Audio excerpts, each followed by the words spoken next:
Assalamualaikum warahmatullahi wabarakatuh. Salam sejahtera untuk kita semuanya. Om Swastiastu, Namo Buddhaya, salam kebajikan. Para hadirin yang terhormat, pertama-tama marilah kita ucapkan puji syukur kehadirat Allah Subhanahu wa Ta'ala yang mana telah memberikan rahmat dan taufiknya kepada kita semua. Walaupun dengan adanya pandemi ini, semoga kita selalu diberikan kesabaran dan kesehatan oleh Allah Subhanahu wa Ta'ala. Amin ya rabbal alamin. Pertama-tama terima kasih saya ucapkan atas waktu dan kesempatan yang telah diberikan oleh kepada saya. Pada kesempatan ini saya hendak menyampaikan pidato mengenai bagaimana mencari peluang di tengah-tengah krisis saat ini yang saat ini sedang terjadi di bidang sektor ekonomi. Oke. Sebelum masuk kepada apa yang akan saya sampaikan, sebentar lagi kita akan merayakan Hari Raya Idul Fitri 1431 Hijriah. Maka dari itu, saya pribadi atas nama Muhammad Farel Haikal Ramadan mengucapkan Selamat Hari Raya Idul Fitri. Mohon maaf lahir dan batin. Para hadirin yang terhormat, kita tahu saat ini rasa cemas dan panik tentu mendarat di hati kita semuanya. Dan para pelaku bisnis, khususnya ketika krisis ekonomi ini terjadi, menyebar di hampir seluruh negara di dunia akibat virus corona atau COVID-19 ini. Alasannya kenapa? Banyak pembisnis khawatir usaha yang mereka jalani akan terkena imbas krisisnya atau bahkan pahitnya adalah bangkrut. Agar terhindar dari kepanikan itu, Anda perlu mengetahui atau hadirin di sini tentang sektor bisnis tahan krisis. Kondisi krisis menyisakan ketidakpastian perusahaan, konsumen, bahkan pemerintah berupaya keras memahami apa yang sedang terjadi. Tindakan apa yang harus diambil untuk mengatasi persoalan masif ini? Mengamati situasi tersebut, para hadirin harus mampu mengendus setiap peluang yang muncul ke permukaan pasar tanpa terkait dengan momentum tertentu. Peluang itulah yang hadir dari adanya kebutuhan pasar yang belum dapat dipenuhi oleh seluruhnya, atau persoalan pasar yang belum menemui solusi. Kedua komponen ini membuat beberapa peluang usaha tahan terhadap kondisi krisis dan bisa dijalankan dengan baik. Dalam hal ini, dikutip dari jurnal Biomikari, terdapat 5 sektor bisnis yang dinilai tahan krisis.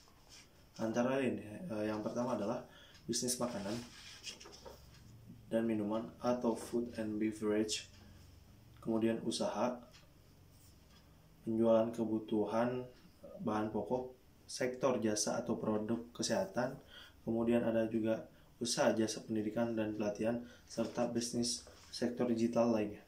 Menurut Ketua Indonesia Marketing Association atau IMA, Suparno Jasmin, melihat perkembangan ekonomi yang terus saat ini turun, namun diprediksikan tetap positif. Setidaknya ada 3 negara Asia yang akan tetap positif selain Indonesia, yaitu adanya Cina dan India. Menurut beliau yang dilaporkan di liputan6.com, kita diprediksi turun dari kisaran 5% ke 2%, ujar Suparno dalam keterangan yang diberikan oleh Liputan 6. Suparno menyorot krisis yang tidak bisa dibandingkan dengan tahun 1998 maupun 2008. Kedua krisis tersebut terjadi secara ekonomi dan tidak membatasi pergerakan masyarakat untuk tetap beraktivitas, sehingga perdagangan masih bisa berjalan. Namun saat ini mayoritas aktivitas ekonomi berhenti total. Kendati begitu, dalam keadaan saat ini memunculkan juga peluang dan harapan, yakni seperti yang dikatakan oleh Honorary Founder of IMA Hermawan Kartajaya, tidak semua sektor bisnis pun anjlok. Ada beberapa sektor relevan yang justru bisnisnya membaik. Sebut saja sektor medis dan kesehatan, lalu ada perdagangan online atau e-commerce, sampai fast moving consumer goods atau FMCG seperti obat-obatan, barang elektronik, produk makanan dan minuman kemasan. Apalagi produk FMCG yang sangat kuat di offline kini harus beralih distribusinya secara online. Beberapa produk mulai beradaptasi dengan penjualan via e-commerce yang ternyata lonjakannya signifikan banyaknya.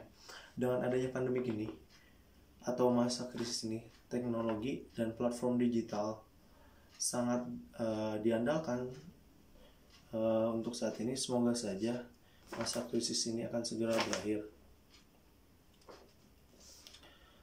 Ya, semoga pemerintah juga memberikan jalan kepada rakyatnya yang benar-benar tidak bisa membangun peluang ekonomi secara pribadi, dan semoga aja bantuan yang dijanjikan oleh pemerintah itu segera terlaksanakan agar perekonomian di Indonesia ini segera bangkit kembali dan bisa berjalan dengan semestinya.